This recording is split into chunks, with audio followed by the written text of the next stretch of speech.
Hello again, everyone, and welcome back to Reddit Aliens. I'm John, and as always, thank you so much for being here. A good topic for you today. Let's do it. What's the most horrific thing you've ever witnessed? Please remember to like, share, and subscribe. When I was 62 now, I was with my family on a car vacation from Maryland to California to visit relatives. Dad driving, mom front passenger, and in the back seat, me, male 6, sister, female 11, and brother, male 13. We were 50 miles from home, taking a ramp off the interstate, when an upper ball joint in the front suspension blew out, causing the steering wheel to spin like a roulette wheel, breaking 3 of my father's fingers. The car flipped and traveled about 60 feet on its roof. I remember climbing out of the broken rear window and standing in the rain with my siblings, while my dad tried frantically to get my mom out of the car. I will never forget him screaming her name. She had been crushed and died instantly. They had been married for almost 25 years at that point. All these years later, that night remains clear in my memory, much as I wish it wouldn't. Busy downtown DC lunchtime. Screaming and some crashing noises. 2 thumps, lady screaming, "His head came off, his head came off," running by the diner. I go out to a huge, stopped crowd, eerily not a sound. Car crashed into another, I see. Okay, is that it? Then in the street, a dead man, his leg lying next to him. His leg came off, the lady was screaming. I heard it as head. I think I'm in shock, not processing much, just gawking. Maybe 2 minutes into this scene, I see another guy, 30 feet down, dead in the gutter. His blood stopped now coagulating, but clearly flowed down the street rain gutter to the sewer. Initially, the eerie silence of 100 or 200 people on a busy metropolitan street saying nothing or speaking in hushed whispers, that resonates with me and made it worse. Next day, from the paper, this was the 90s, I'm old as hell for Reddit. I learned a man behind the wheel had a medical emergency of some kind. Flew through a red light and hit 2 guys in the crosswalk. Best work buddies out to lunch. One just got married, killed them instantly. A particularly grisly scene, even for experienced emergency workers, per the Washington Post. They offered us counseling in the buildings around there, and I didn't really think it bothered me that much. Didn't take the counseling, didn't think I needed it. But I kept the clipping from the Post and run across it every few years. But I still remember every detail. But every chance I get, I tell some guy about it to do, but every time I can shoehorn it in like now, I type out a book about it. Weird as hell, it sits with me. I should have taken the counseling 100%. In 2000, I played in a band. We were just a dumb high school punk rock band. We had a friend who owned a PA system, and he said we could borrow it. He told us to come over on Saturday and grab it from his garage, but he had to work and said that his parents knew we were coming and to walk in. He hung himself and didn't want his family to find him. Myself and 2 friends opened the side door to the garage, and he was hanging there, eyes budged out, staring straight ahead. I couldn't process what I was looking at. My friends couldn't either. We just stood there. No one said anything for what felt like minutes, but I'm sure it was seconds.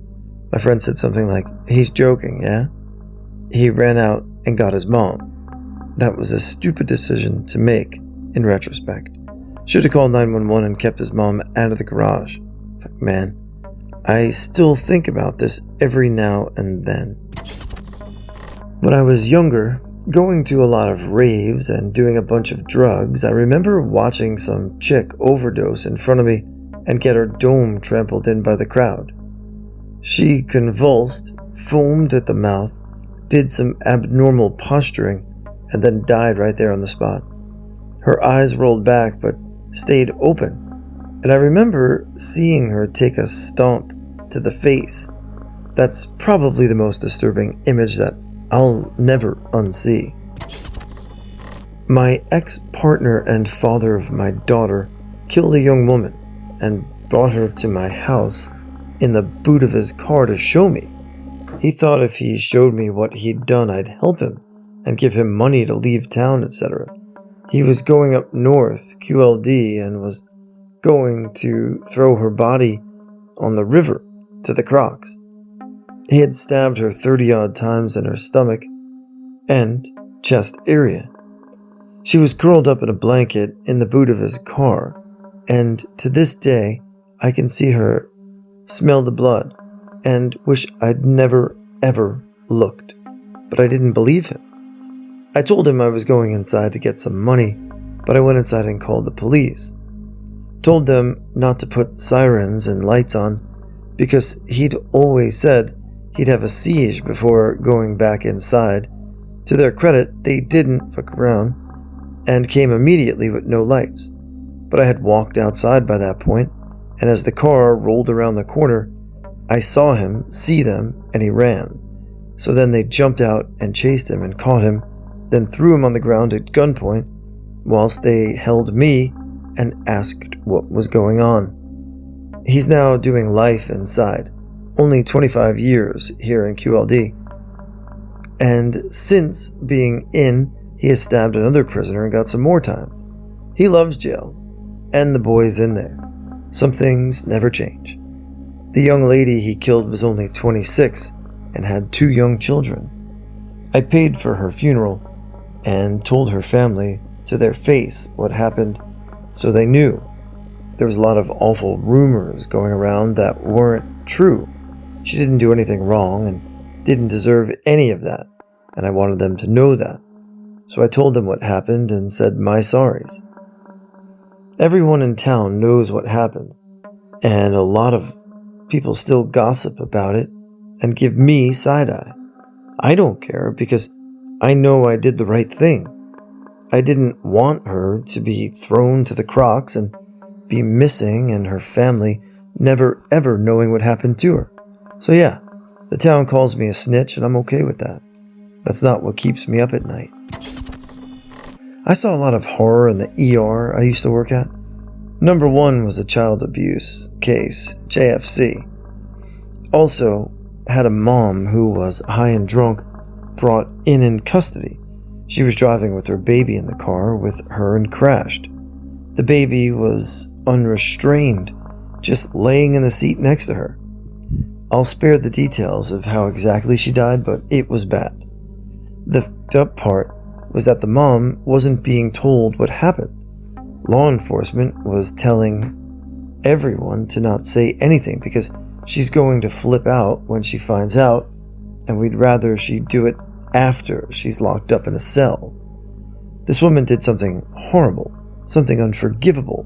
You want to hate someone like that, but it's different when you see her pain firsthand, begging us to tell her anything about her daughter, pleading to see her, and the only thing anyone would tell her was they're working on her. Can you imagine that?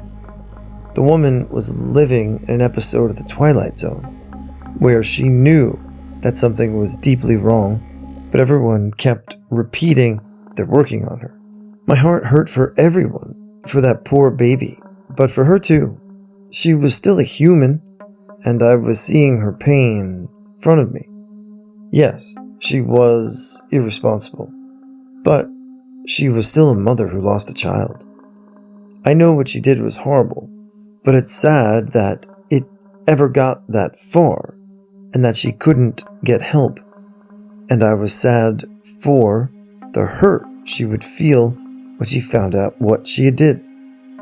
That's a horror I can't imagine. A lot of complicated feelings. Also, I had a guy drive himself to the ER after he killed his wife. Chief complaint, killed wife. Not kidding.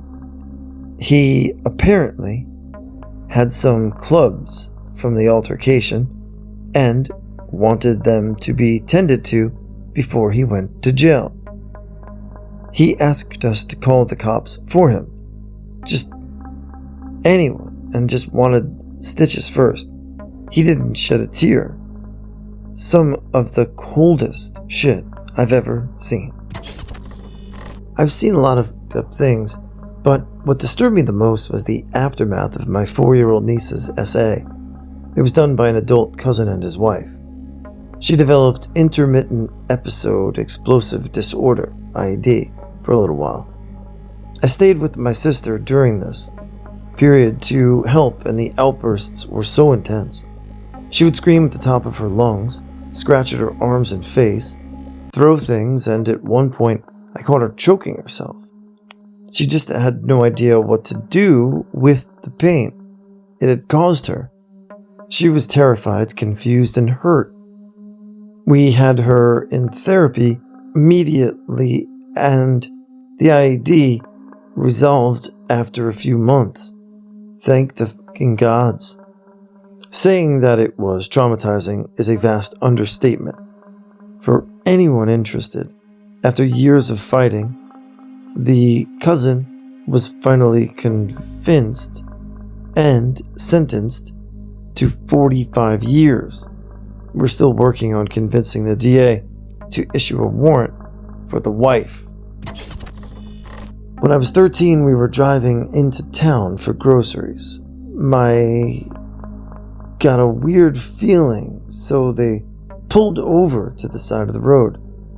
A car came around the blind curve we were at and got caught in the shoulder gravel.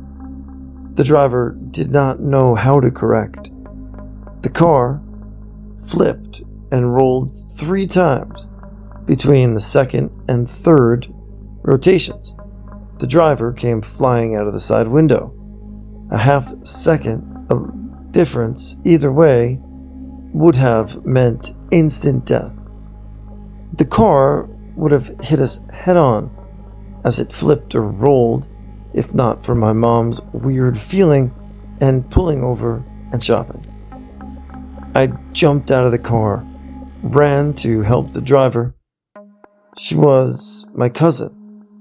The other 2 girls were people I knew from school. I'll never forget trying to get my cousin to remain still and stop walking around from shock as we waited for the first responders.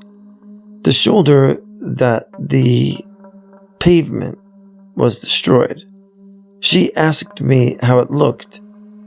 I lied and said not bad, but I'll never forget the sight of the jagged bones sticking out through the flesh of her shoulder. They were lucky that on a lovely coin tri-road, their crash happened less than 100 meters from a doctor's house, and he came running to help us. He helped them. None of the 3 died, but all were left with life-altering injuries from the crash that the doctor helped to mitigate. A multi-fatality car accident. A dumb kid was speeding midday and blew through a red light and T-boned a van with 5 kids and a woman inside. I was the first on the scene and called emergency services. It was horrifying. I had to throw my shoes away because they reeked of gasoline. I thought it was only gas flowing on the ground, but quickly realized as I was assessing the area with 911 that it was blood too. 2 little girls had been flung from the back window and had slammed face down into the concrete. It was so clear they were gone, but I checked for pulses anyway. 2 grown men stood there recording and had to ask for them to help me pull one of the other children out of the flip van. I hate motherfuckers who record tragedies. Help, you piece of sh... It was so awful.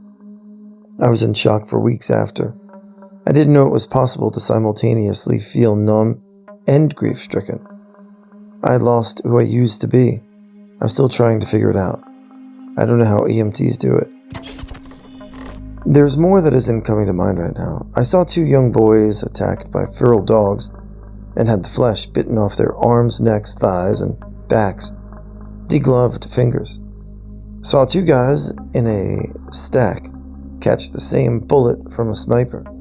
First guy went between his radius and ulna.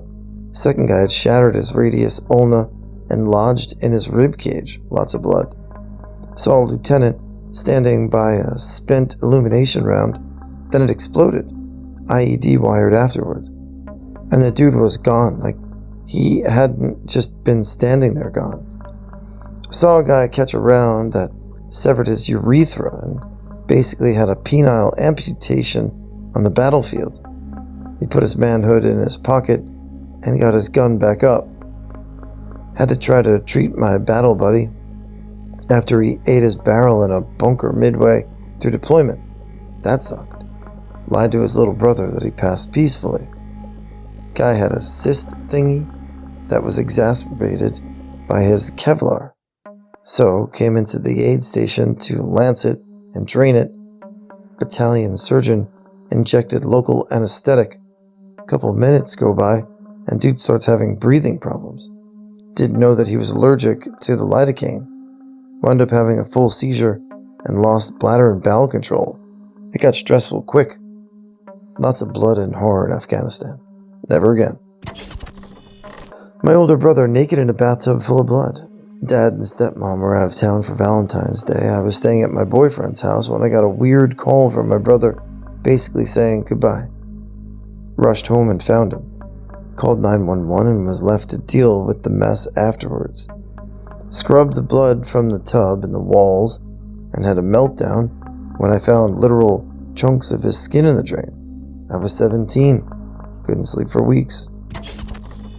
When I graduated nursing school, I started out in cardiac telemetry. I had admitted an 89-year-old man from the ER who came in for heart attack symptoms and elevated cardiac enzymes, which is indicative of a heart attack. I had called the cardiologist on call multiple times throughout the night because every time I redrew cardiac enzyme labs, they continued to get worse, not to mention the fact that no medicine I gave him helped his chest pain. Cardiologist continued to tell me okay, and that he'd evaluate him in the morning. Eventually, my telemetry monitor went off and alerted he was having some sort of cardiac event. And at the same time, an aide came out of the room, obviously shaken, and simply said, "I think he's gone." I ran in and he was in cardiac arrest and purple and blue shade that I hate thinking about.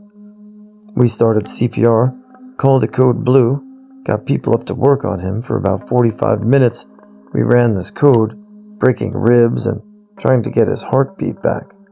When someone attempted to intubate him, nothing but blood came back, and they could never get the right placement for the tube several times. ER doctor called it. Everyone left, and I was left with the poor man and blood everywhere. Next, I was left to call the LOPA and family. He had an estranged son that I wasn't able to get a hold of, but had a next-door neighbor that looked after him. So I called her and informed her of his passing. And as a newer nurse, it just broke me. We cried on the phone together for a bit, and that was that. What sealed the deal for me leaving that particular unit at that particular hospital was when that shift was over, I just sat in the nurse's station and cried, and my manager came in and jokingly asked in front of both day and night shift, because it was a shift change, "What the hell did you do to that guy?" I had lost it, even more, and had to go to the break room. He followed me and apologized, but I was over it and the other shenanigans of the unit. I still think of that patient. I also still think of that manager. You, Ray. I was 18, barely been around a woman yet. I was walking up some subway stairs and an old homeless lady coming down hikes up her skirts. She has no underwear. She was filthy, very hairy, and smelled horrible. Fully exposed, she lifts her leg, so her vulva is just a few feet from me, and starts to pee so long and so hard, I had to jump out of the way to avoid getting hit. I'm nearly 70 now, and that is imprinted in my brain. I was cleaning out the stalls at a horse barn, and when I went to drop a wheelbarrow load on the manure pile, I found a yearling colt from a farm a few kilometers away. He was lying on his side in the manure pile, barbed wire wrapped around his chest and front legs. Both front legs had been flayed down to the bone in some places. His chest was in ribbons. He was breathing hard, covered in sweat and blood, and for as long as I live, this happened 45 years ago, I will never forget the look in his eyes, the pain and the fear. What happened was that the people living next door to the farm had gotten into a squabble with the horse's owner about their dogs running loose, getting into the field, and chasing the horses. The horse owner finally called animal control on them, and in retaliation, the dog owners waited until the horse owner left and then let the dogs loose on the horses. Another neighbor finally noticed what was happening, but it was too late. Out of 16 horses, 2 were killed outright by the dogs, young foals that had their throats ripped out. Another 6 had to be put down, including the one I found that had run over 2 kilometers with his legs wrapped in barbed wire, and the rest all had injuries to some extent. When I was 13, my dad brought me and my first drum kit from a friend of my aunt. On our way home, we were waiting to turn right at a T intersection. A car came from the right and turned left in front of us and got T-boned on the passenger side by a car coming from the left. My dad and I got out. The guy behind us got out, and they both ran to the car that got hit. The other guy opened the driver's side back door, and a body flopped out onto the pavement. My dad turned to me and told me to get back in the car. Eventually, police and EMTs came. My dad eventually backed up the car and moved it out of the way of the crash site. But I watched pretty much everything unfold as he and the guy behind us spoke with the police. There was blood and broken glass everywhere. I watched from afar as the paramedics covered the body with a sheet. We left shortly after that, and my dad cried most of the ride home. In addition to seeing that, it was almost just as horrific to see the driver of the car that got hit realize what happened to his passenger. 2. Worked at a factory job making tractor transmissions. We would make remanufactured transmissions once in a while. The parts had to go through a parts cleaner consisting of 2 wire brushes to strip off old paint. A guy got his flannel shirt caught, and it stripped his forearm down to the bone. We were driving on a 4-lane highway to our cabin one Friday afternoon. The car in front of us swerved and crossed lanes. It flipped, and both people were ejected from the car and landed on a barbed wired fence, just hanging there. I had a friend house sit while my husband and I were out of town. They were wearing headphones, listening to music, and didn't notice my cat and I had for 10 years got in the dryer. I came home to the slamming sound of her weight, and I pulled her lifeless body out of the dryer, filled with completely dry towels that got blood all over them. It was the most horrific thing I've ever experienced, and it was a complete accident. I felt terrible for my friend. I was horrified thinking about what my cat experienced. I felt guilty because I made us stop for an ice cream, and I felt if I hadn't done that, I would have made it home in time to prevent it. I had terrible PTSD about it for years. 3 months ago, I saw an SVU pull into the front of a log truck that was at 60 miles per hour. I was behind the wreck and stopped to check on the folks in the SUV. It had driver's side, and I could see he was bad. I went to check his wife, and although semi-lucid, she was in shock, and her brain reset every 10 seconds. There was blood everywhere, and I could hear his agonal breathing. I still wake up with bad dreams and have to go to a particular way to see my grands every 3 weeks. I found a woman trying to CPR her husband after hearing screams for help in the neighborhood. I pushed her aside. The dude was easily double the size of her and did it. The color of his skin blue-purple, and the screams of the woman while I did it have been the most haunting thing I've ever experienced. After 10 to 15 minutes to do it, rescue units arrived. The guy was worked on for another 30 to 45 minutes until they could get him in a somewhat transportable state. 2 weeks of artificial coma and an implanted defib. He did not have any side effects other than a bit of problematic short-term memory. Basically, full recovery after being gone for almost an hour. Never been more proud of me either, considering it was also the most haunting thing. I was working at FedEx on offload in 2017. A new coworker, an older lady in her 60s, ended up dragged under the outrigger of the 777 loader. I was checking my dolly logs, turned around, watched the ladder pulling around, and suddenly there was this smear of blood going across the concrete. I didn't quite get what I was seeing at first, so I stepped forward a bit. Then it hit me what it was. It was horrifying. Saw one of my team leaders running hell for leather after the loader, screaming at the driver to stop. The bad part is, the driver of the loader had no visibility to the poor woman. With how wide the deck is and where the control cab was, he couldn't see her. His guide person should have seen her. I have no idea how he didn't see her. I will never forget that awful, messy streak. Edit. What pissed me off about this whole thing, outside of the guide person missing her, was the loader itself. It's a specially built Commander 30 loader for loading the Boeing 777 freight plane. The outrigger is on the right side of and opposite to the left side. This cab, where the controls were, was on the left side, out of the eyesight of the outrigger. That is the incorrect placement for the cab. On the standard Commander 30 loaders, the outrigger is on the left side with the cab.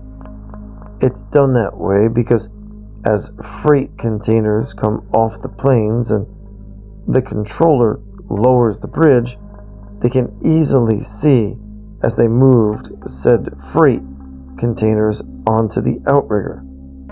This special loader was configured wrong. The driver in the cab had no way of seeing that lady on the ground where the outrigger was. Sitting with my best friend ex-fiance after his esophageal varices ruptured in the hospital and they took him off life support. They cleared him up a bit for me, but it was obvious that he had bled everywhere, and blood was still leaking from his mouth and nose. Watching his vitals decline after they stopped the pressors and ventilation made me panicky and so nauseous I thought I was going to throw up. But I refused to let him die alone. This was in late March, and I still haven't really unpacked that trauma.